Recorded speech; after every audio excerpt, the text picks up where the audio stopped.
How to extract images from a PDF in Adobe Acrobat.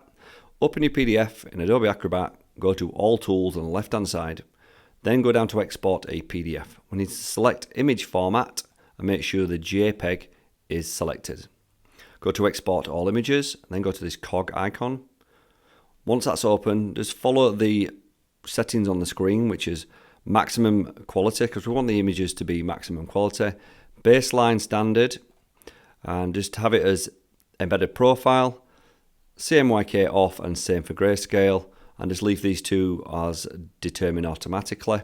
And then we need to make sure that we've got this extraction available. If it's not available, just close Acrobat and then reopen it and try again. But we need to select no limit because sometimes images are really small. So click OK. Once we've done that, hit Convert to JPEG, select the folder you'd like to export the images to, hit Save, and it should convert all the images from your PDF into that folder. So here you can see all the different images from this PDF, all saved as individual JPEGs. So that's how to extract images from a PDF in Adobe Acrobat. If you got something out of the video, hit like, subscribe to the channel, and I'll see you in the next one. Thanks for watching.